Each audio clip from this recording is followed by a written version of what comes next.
Alright, so I'm here with Omar Tavarez, drummer for Pitbull.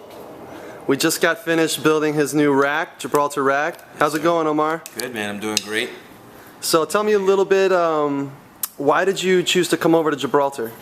Well, I was playing with the artist that I work with right now, Pitbull, and we did a TV show gig, and on that gig, the house band, the percussionist from that house band, Kevin Ricard, he had a rack that was designed. The design was awesome, actually, and I told him, you know, I'm really interested in getting something for the kit that I have back home, and something a little more elaborate that I can really show off the creativity and push the boundaries a little bit with what a rack can do, what a company that focuses on hardware can actually do.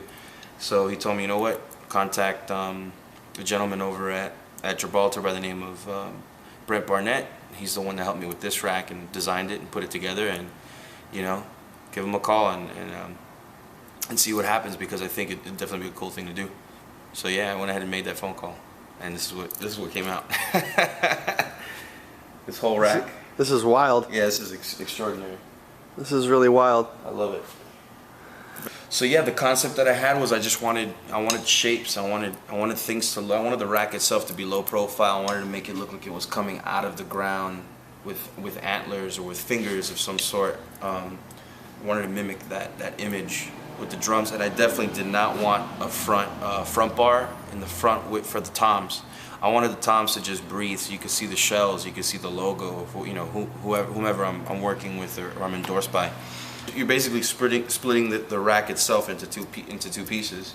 If you're working with a tech, or even if you're not, if you're just one person, I mean, you're not going to ultimately have all this stuff. But if you do, you just have, you know, one person over here, one person on the other side, another person on the other side over there. With two people, this whole job can be done, taken care of, because the two racks are split into two pieces, left side and right side. And it's almost like a mirror. I kind of have the same things happening. Two crashes over here, two crashes over here, and effects-wise, it's the only difference. But that's pretty much what we got going on. So it's pretty cool. Really excited about it. Do you have any interesting Gibraltar stories? Yeah, I definitely do. I was about, I was like 14 years old, between 13 and 15, somewhere around there. And I had a kit, and you know, kits back in the day, it was like you buy the shells, then you buy the hardware separately, and then you buy the cymbals separately. Nothing ever came in a package together. So I was kind of forced to you know, think, like my dad was like, look, you want cymbal stands?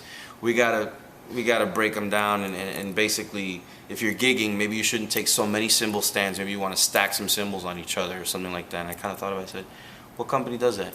At the time, Gibraltar had this splash extension, so you took off the wing nut, and you had a cymbal here. You put the cymbal on it, and then you put the attachment on here, and you just screw it with a lug bolt.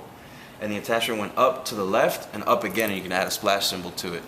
And I used to use that on my gigs when I was like 15 years old. My first paying gig, $50 with that situation. And then as I started working a little more in Miami, I was like, you know, I would really like to get into having a rack. I thought it was cool. So I was playing in a rock band at the time, and I had two mounted floor toms, and I wanted to mount some cymbals on the side instead of buying, you know, a bunch of cymbals that touch the floor.